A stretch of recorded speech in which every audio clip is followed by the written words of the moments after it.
I have been so encouraged by this church. I'll tell you why in a few minutes as we get into some things, but this church has really encouraged me, and I thank you for that. So it was special for me to have the opportunity to be here with you today. And I bring you greetings from your partner church in Malawi. In Malawi, we're 8 hours ahead of the time here. So they were praying for you this morning, earlier. I'm not sure if they were praying because they knew I was preaching or just because you needed some prayer. Also, greetings from my wife. Thank you, sir. Her name is Terry. Yes, it's Larry and Terry. We have been working together in Malawi for, a little more than 9 years now. But last year, she's not able to travel anymore, so she can't be with me. But she sends her greetings, and I know that she's with you in spirit, and she's praying as well right now. So with that, we're going to see how this works. I'm of the age where I remember when I was growing up, I grew up in a church much like this, but not in a rural area like this. I grew up in Southern California. And when missionaries would come from other parts of the world, they would bring their 35 millimeter slides. You remember those? 35 millimeters? And they would put the screen up in the front and show the pictures of what God was doing in other parts of the world. Not many churches do that anymore. Nowadays, churches have programs and they have everything planned out for months and months and months, and heaven forbid that someone would come in and mess up the schedule. So thank you for allowing me to do that. I think it's important that we do share what God is doing in other parts of the world, because where we live, we don't get a chance to see that very often. We only know what's happening around us. But I think it's also important that whenever we're in church, we share God's word. So this morning, I don't know how much time I have, and I'm from Africa, which is very scary because our services there can be hours long. Hours. So if I get going too much, somebody has to say, that's it, stop. But I wanted to first jump into God's word. We'll spend a few minutes there, and then we'll look into what God is doing in Africa and the other side of the world. Did it work? That is a very old slide. Let me move it from that to where we need to be. We can do that easily. Yeah, that's good.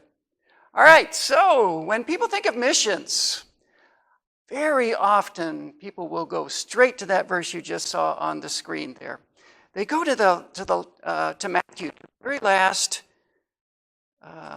chapter of Matthew, and they go to this verse that we call the Great Commission. These are the words that Jesus spoke just before he ascended into heaven. He leaves the disciples with this commission. Really, he leaves it with all of us, but he's speaking to the disciples. And people go straight to this one. So it says this, let's read it together. It says, therefore, go and make disciples of all nations, baptizing them in the name of the Father and of the Son and of the Holy Spirit, and teaching them to obey everything I have commanded you. You know, if I do that in most churches, it goes silent. You guys are used to reading together, I can tell. Thank you for that.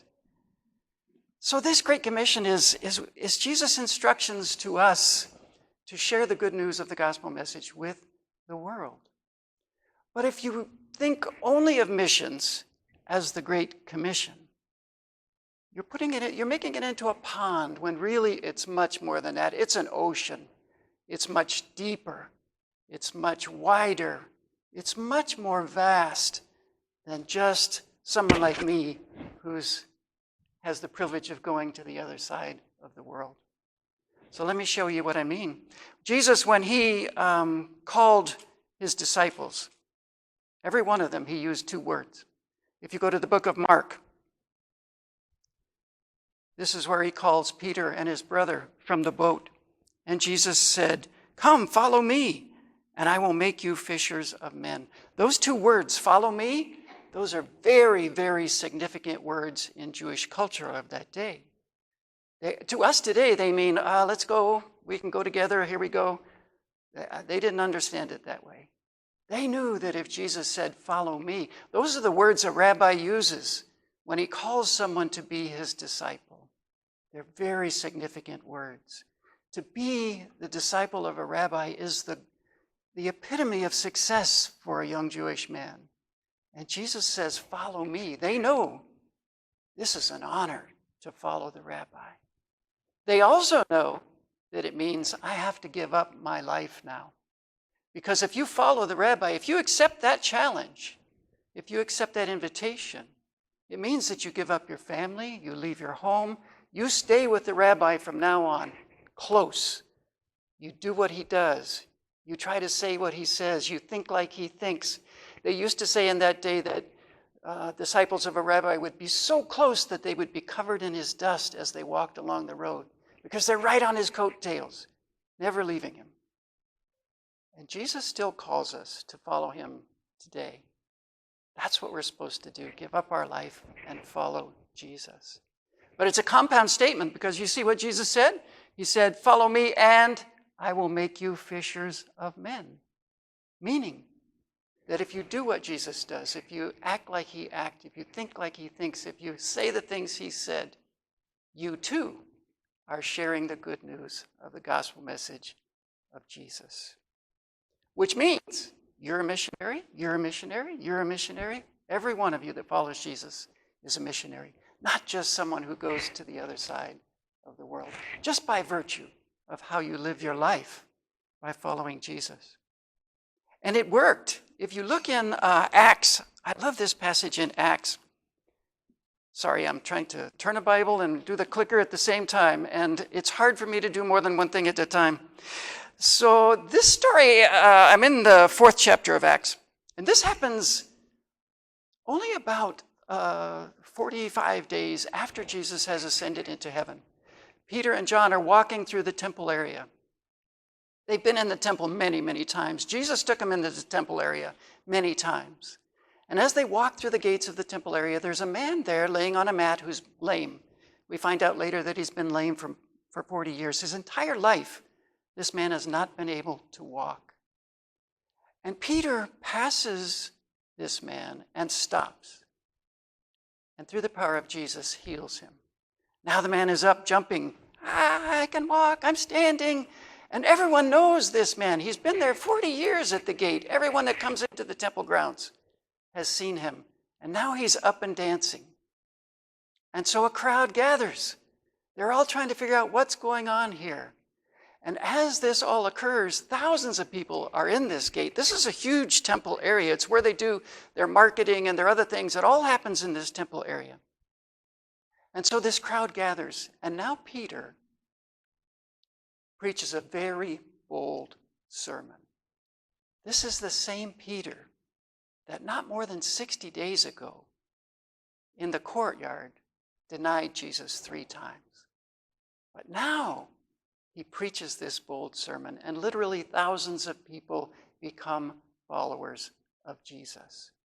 Following Jesus changed the disciples' lives. It changes our lives. It changed the world. Look what it says here. As they're doing this, the religious leaders arrest Peter and John because this crowd is gathered and they don't want that to happen. So it's not a trial, it's more like an inquisition. They ask a lot of questions, and Peter and John are very bold in their responses. In verse, it should be, my text is wrong, it should be 4:13. It says, when they saw the courage of Peter and John and realized that they were unschooled, ordinary men, they were astonished. And this is the part I love. And they took note that they had been with Jesus. When you are with Jesus, when you follow Jesus, it changes your life. And that life change is a testimony to everybody around you. It changed the entire world. Within literally weeks, went from 12 disciples to thousands of people following Jesus. Over the next 30 years, Christianity gained almost 50% a year in people that were following Jesus, to the point where it was 3 million people after 30 years were following Jesus, from 12 people to 3 million. It's projected that by another 20 years from now, there will be 3 billion people in the world that follow Jesus. We don't see that often in our world. We live in a country where we just don't see that happening, but I'm telling you, it's happening all over the world. Christianity is still we're growing a little slower, just slightly slower than Islam is. The Muslim population is growing just a little bit faster, but not much. But I would argue it's different because when you are born in a Muslim home, you become Muslim. Christianity, we make a decision to follow Jesus. And yet, we're growing nearly as fast as Islam is growing. Where I work in Africa, it's projected that by the next 20 years, there will be more Christians in Africa than in North America, South America, and Asia combined. God is at work in this world. He is not sleeping. He's not resting. He is at work, and many, many people are coming to know Jesus. So what did Jesus do what did he teach us? How are we supposed to live? I think we can identify 4 things that Jesus did that we can replicate in our own lives. One is he spent time with people. In my little world, we call it ministry of presence. I think about the woman at the well. Jesus has a busy day just like you and I do. He's on his way somewhere. He's got things to do, people to see, places to go. But he sees a woman at the well who's distraught and in trouble, and he stops. And he spends time with her. He encourages her. He prays with her. He shares with her the gospel. And it changes her life. He did the same thing with Zacchaeus. You remember he's walking along, sees Zacchaeus up in a tree, this little guy. Hey, Zacchaeus, come on, let's go to dinner. Bring some of your friends. He spends time with Zacchaeus. Jesus spent time with people. I am telling you, you cannot underestimate the power of your presence with someone. Just spending time with them and sharing your life with them. Secondly, Jesus was always looking for ways to serve people. We often think of how he washed the disciples' feet, but it was a lot more than that. Everywhere they went, Jesus was trying to serve people. On the hillside, when he's teaching all day long, and there's thousands of people there, they get hungry. The disciples get worried. They come to Jesus and they say, hey, these people need to go home because they're hungry. Who's going to feed them? What does Jesus say? You feed them. And then he made a way for that to happen. Jesus wants us to look for ways that we can serve other people, especially people that are marginalized, people that are on the fringes of society. Jesus healed people and he gave them hope. He helped people and he healed people all of the time. Everywhere Jesus went, he was looking for people that were in trouble, people that were blind or couldn't hear, or people that couldn't walk, or women and girls and widows and orphans that needed help. And Jesus would help them. Now, a caution here, because I face this every single day in Africa. You can't help everybody. If you try, you will be overwhelmed. But I don't think Jesus healed everybody either. Remember the guy at the entrance to the temple gardens? Jesus walked by that man several times, but never healed him. Jesus didn't heal everybody. But I think our call is when God puts somebody in front of you, that's when you're supposed to respond. Help the one God puts in front of you. And then finally, Jesus gave people hope. Everywhere he went, his message was a message of hope. This world that we live in is broken and crazy, and so many bad things happen. And I think a lot of that is because people don't have the hope that you and I have. I can't imagine living in this world if you didn't have the hope of Jesus. The Bible says we hope for things unseen. It doesn't mean we wish for things. It means that we know who's going to win in the end. We know and have confidence that we will one day be with the Lord. So it doesn't matter. Whatever's going on in our lives doesn't matter because we have hope in him. And that's what we need to share with people. And that's what this church did with that little partner church in Malawi, Africa. You listened to them. You could have just said, they need a building. That's their problem. But you didn't. You stopped. You listened to them. You served them by building a building for them. You helped them with their needs, and you gave them hope. If you haven't seen these photos before, so this is what the church looked like back in June. It's a small church. The young man standing in front of it, he's the pastor. We'll talk more about pastors in Malawi in just a moment. But yeah, so when you build buildings in the village in Malawi, out in the bush, they take the bricks and they mold them out of the mud that they have around their house. And then you dry them in the sun, and then you stack them up. And then they have thatch roofs like this.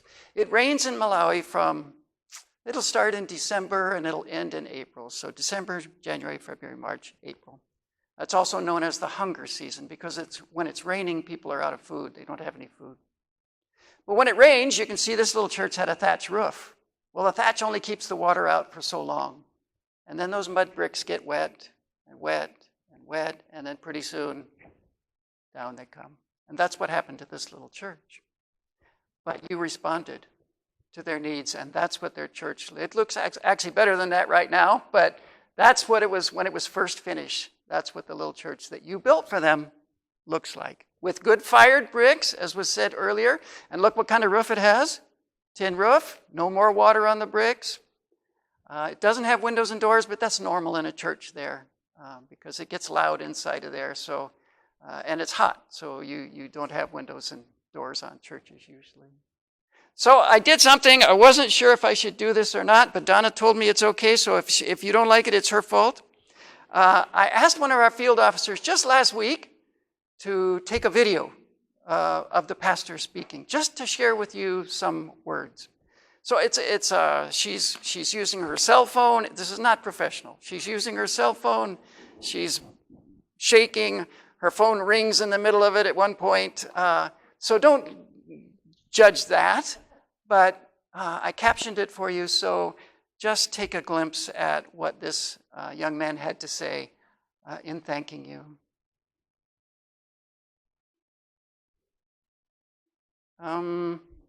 Yeah, what do we do?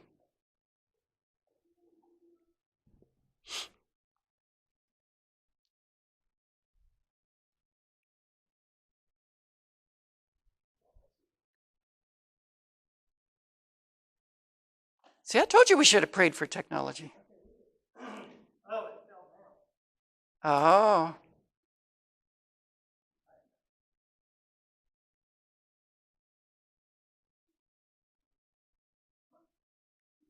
I think I can hear it in the speakers, but it was working earlier.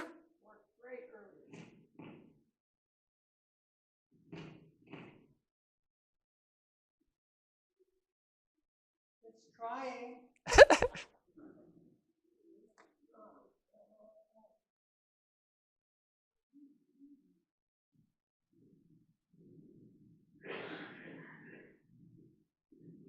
They can see the words, so.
He was going on and on and on, so I cut him off, but you get the gist of it. They are so grateful for what you have done.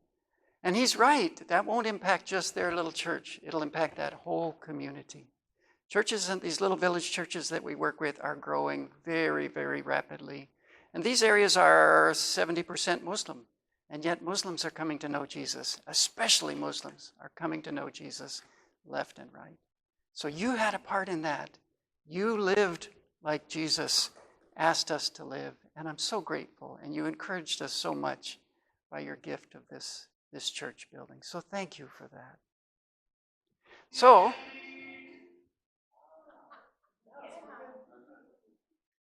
yeah, but that shouldn't be there. What has happened? I don't know how that got there. 2 seconds. It's kind of like what happens to our chicken dinners. Yeah. I may have opened up the wrong deck for some reason. Anyway, we'll talk about Malawi. All right, so Pastor showed you a photo of where Malawi is. It's surrounded by nations that everybody knows, Tanzania, Mozambique, and some others. But not many people know where Malawi is. In fact, usually when I tell people I'm a missionary in Malawi, they say, "Ooh, what's it like to be a missionary in Hawaii?" Because they think I'm talking about Maui. No, it's Malawi. It's very different than Hawaii. So Malawi is in the central region of, where I'm working is in the central region of Malawi right there. So you can see Malawi is surrounded by Mozambique. Zimbabwe is on a corner. Mozambique comes all the way around like that. Up on the top would be Tanzania, and Zimbabwe is down below there. So where we're working is that purple area right there in the central region. So we're working in a place called, in a district called Kasungu, a district called Kotakota, a district called Chimutu. That's just north of the capital city there. So where Donna and Janice? Janet? Yes. Anyway, where they went is in the south of Malawi. We're in the central region of Malawi. So inside that little square there, there's about 2 million people that live there. We're trying to minister to a catchment area of about 80,000, somewhere in that range. Malawi is, as the pastor said, very poor, very rural. There are 20 million people that live in the country, but only about 3 million live in metropolitan areas. The rest all live out in these little villages, these rural areas. It is ranked, depends how you rank it, but it's generally regarded as one of the 3 poorest nations in the world. Most people make a little less than $1 a day. So that's the people that we're ministering to. Pastor talked about Bibles. So we have, we try to put the village church at the center of everything we're doing. Because there's no other white people there. Everybody that's doing the work are Malawians.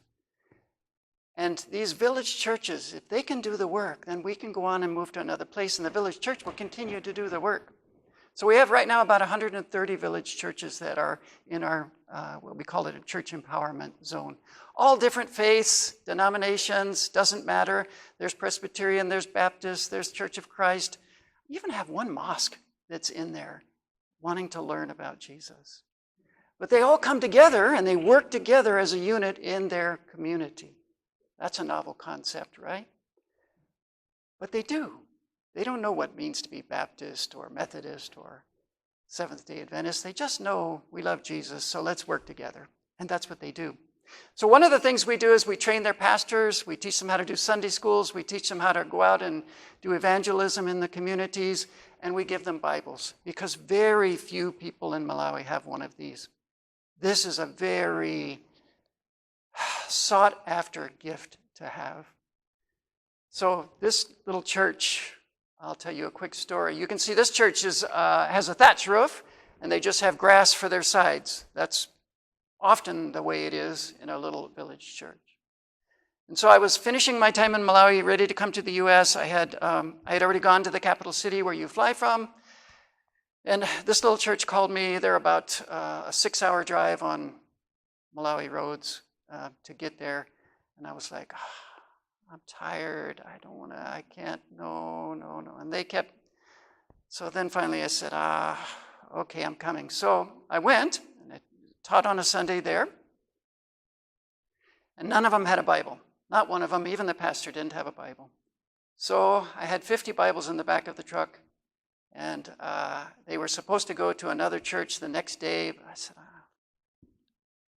here's 50 Bibles. That's all I had to give to them. But 50 is a lot because they'll share it with their family. They'll share it with their community. This is an oral culture, so every night they will sit around the fire and read that Bible. And many, many people will benefit from that. So I gave them the Bibles, and then we drove the 6 hours back to the capital city. And when I got there, I had internet service, so I turned on the internet, and there was an email from a church in California that said, hey, we're sending you enough money for 50 Bibles. That's what God does all of the time.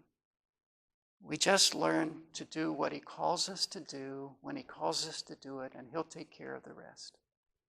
So when you give someone a Bible in Malawi, it's a very precious gift, as I said. If you hand them a Bible, they will be like, I never dreamed in my entire life I would have the words of God in my house. In my house. I don't know how about you, but I have Bibles all over my house. But to have a Bible in their house is a precious, precious gift. So this next video, which I don't think you're going to be able to hear, is what happens when you give them a Bible. So this is one of our community centers. We build these little community centers where we do our Bible study programs, and they come to worship, and they do learn vocational skills in these centers and all kinds of other things. We call them community centers even though they're worship centers, because if we call them a worship center, the Muslims won't come. But we call them a community center, they'll come. So this is what happens when they get a Bible. That one worked.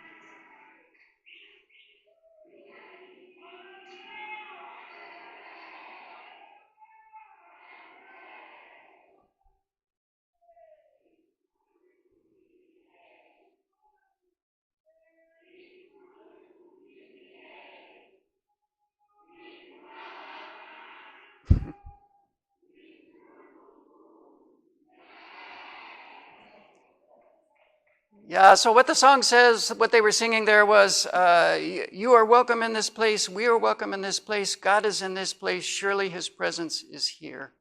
That's what they were singing. Until the very end, then he was really going like, yeah, yeah, yeah. That was one of our field officers who was getting them going. So this is a women's Bible study. We do a lot of women's Bible studies. As I said earlier, women and girls are one of our, I don't think I did say it earlier, but they are one of our focus, women and girls, because women and girls, women are less than second-class citizens in most African countries. They are often sold into marriage, they're treated as property and so forth. So we work really hard to empower women and girls because even though that's the case, they influence the culture. They raise the children. And women and girls have a very powerful say in the culture of each African country. So this was a Bible study for women and girls, one of our trips there. We were visiting that Bible study. The lady in looks like an American flag shirt, red, white, and blue. So she was giving a testimony. Whenever you go and meet with them, they will want to share testimonies. You know, in America, we're like, does anybody want to give a testimony? And don't look at me. But no, there they fight over the opportunity to do a testimony. So she was giving a testimony of how the Bible study had changed her life, how it changed the life of her children and her family, and now her husband has become a Christian as well. And somewhere in the middle of that, she said, I can't talk anymore. I've got to dance. And so she just jumped up and everybody started to dance. But that's the joy that you sense when you are there that they have in Jesus. This is, I'm going to go by that one. So this is what we call this reading corners. So we also do, we try to be holistic in our approach. So we have programs for children, programs for youth, programs for chiefs, programs for women and girls, programs for pastors, so that we touch every aspect of the village life so that nobody's left out. So young children, we do after-school programs. We call them reading corners. Because English is the official language of Malawi, but in the village, you don't speak English, you speak Chichewa. And so when they can't read English, they can't pass their examinations. It's why about 5% of boys ever pass high school, 2% of girls ever get out of high school. It's a big reason for that anyway. So after school, instead of going to the river or playing, we have them come and they learn how to read English, but they also learn how to pray, and they hear about Jesus when they're reading those books. And then you know what they do? They take the verses that they've learned and they go back home and they recite them to their Muslim parents. So we impact them as well. This young man in the orange, he's a chief, and he was a bad chief. Our programs for chief are very important because in the village, the chief does everything. There's no police, there's none of that. The chief tells you where to live, he tells you if you can get married, he tells you everything he manages. And this chief was a bad chief. In fact, I was at a meeting once where he was giving a testimony, and he shared how he was a bad chief. He was a womanizer, he was alcoholic, he was... And all his people were behind him, and they were all going, yeah, that's true, that's him. But he came to a Bible study just to make fun of us. And then he came back a second time, and the third time he decided to become a Christian. And it changed his life. And within 2 months, this man had Bible studies going in his village. He had reading corners going in his village. He started a preschool in his village. He had all kinds of things going on. And then God took his life. 2 months later, he died. But in that time, he made that kind of impact in his village. That's why we work with village chiefs. They're so important. So this is a couple at a program we call Families for Life. One of the things that we face are deep-rooted cultural beliefs, many of which are not true. And even those that are Christians, because they don't have this book and they don't know what it says, they will take what they think they've heard a pastor say and they mix it with their cultural beliefs, and it gets all messed up. So they believe things that aren't true. So this couple, and I'm going to keep this PG, but so this is a Families for Life program where we bring them together and we talk about what does the Bible say about marriage? What does the Bible say about relationships with men and women? What does the Bible say about parenting and all those kinds of things? Because in Malawi, when you marry, they don't marry for love. They marry for to have children and to have sons and daughters that can carry on their namesake and those kinds of things. So husbands and wives don't talk. They just don't talk. That's not normal for them to talk.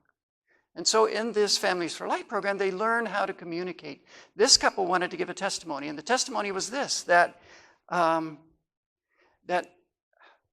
so they had 3 daughters in their 20s, and the oldest daughter got married and became pregnant. And immediately the wife stopped intimacy in their marriage because she believed that if that occurred while the daughter was pregnant, that the baby would be born with a disability. So she stopped. Now the husband's thinking, I've got 2 more daughters, they're going to get married, this is going to go on forever.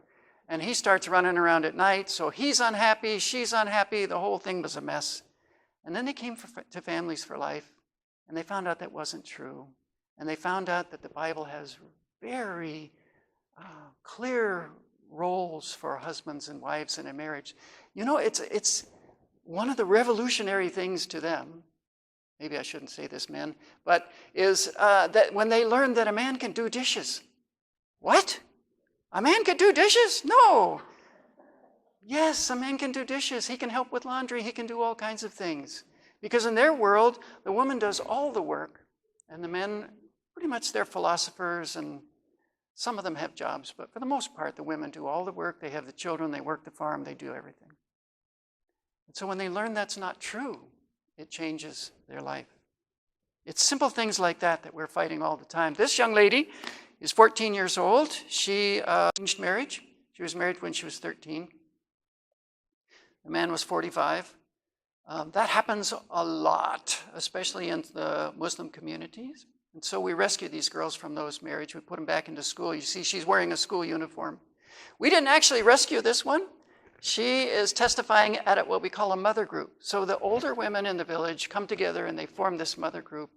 And in the mother group, they talk to the girls about things that are taboo to talk about in the village, about how their bodies work, about where babies come from, and those kinds of things. And they also rescue these girls. So to be honest with you, the last tally I had, we had rescued some 600 girls from those kind of marriages, but I've lost track.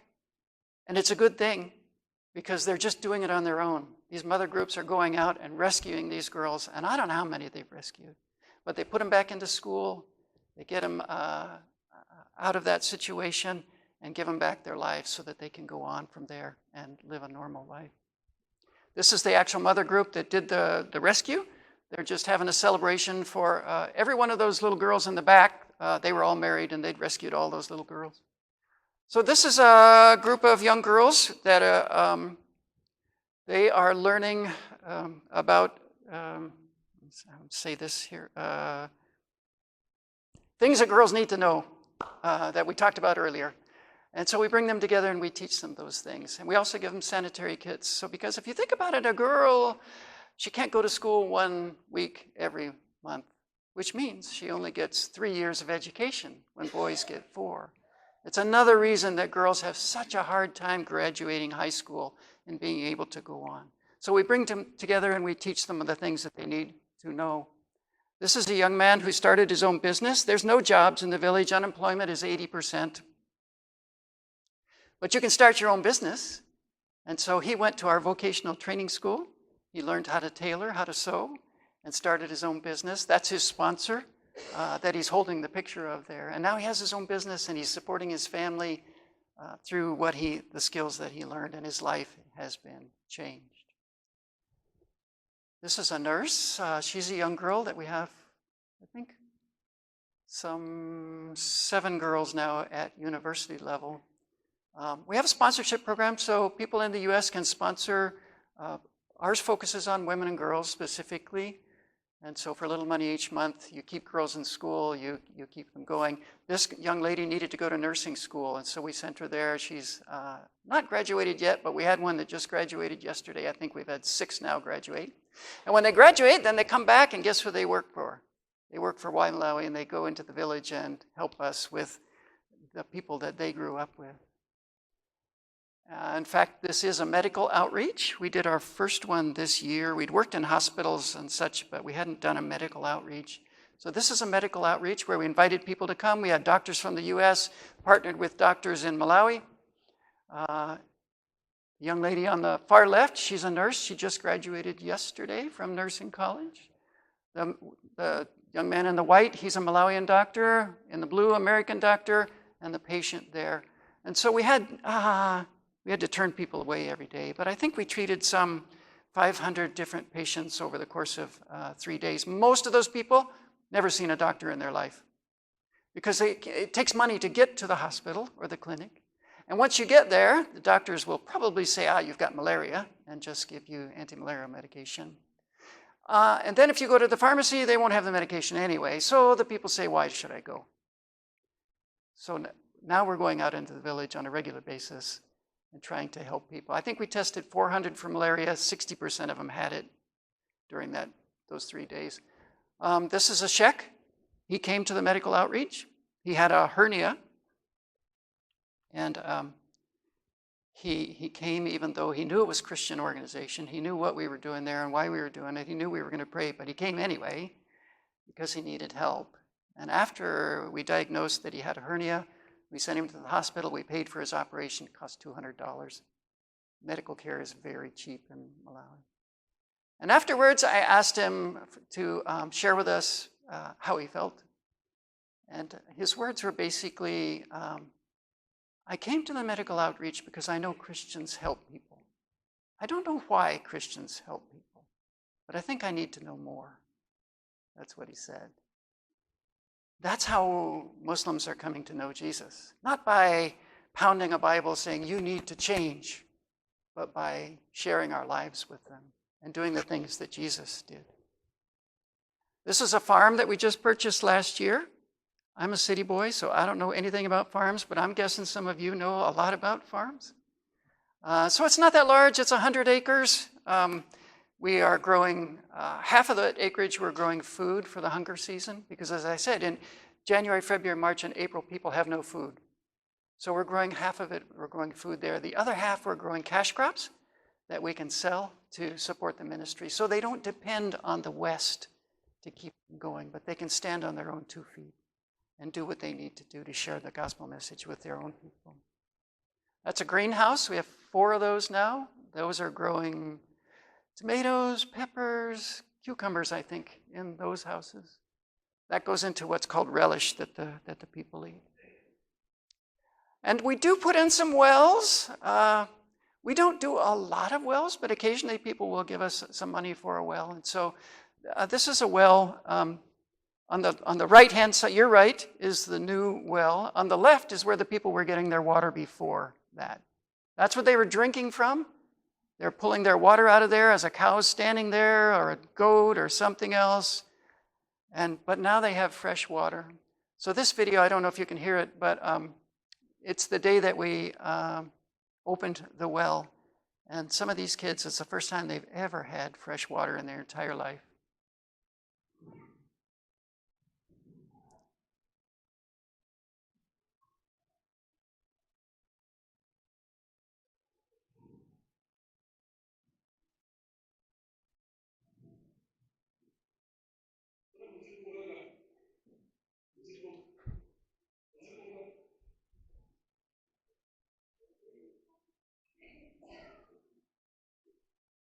He's saying to them, get out of the way of the camera, get out of the way of the camera. But water is life-changing. We just take it for granted. But people there, water is life. It can mean that you don't live if you don't have the water. So, and then the final thing that we do is we take a lot of people to Malawi. Because part of our mission is to just deepen people's faith. So we take Americans there to experience what God is doing there. Because we don't see it as much in this country. But there, when you experience what God is doing, you come back generally a changed person.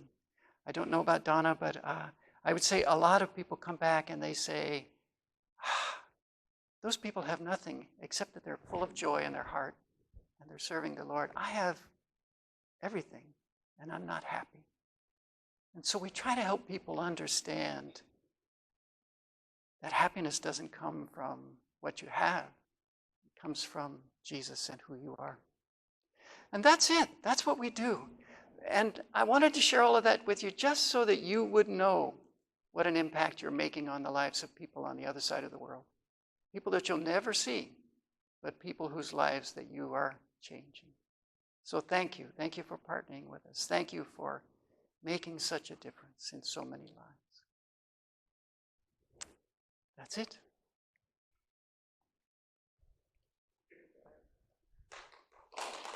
So you want to take a picture. Ah, okay.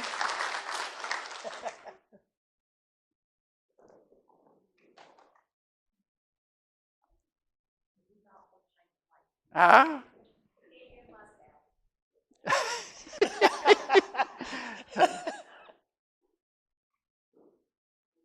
Thank you.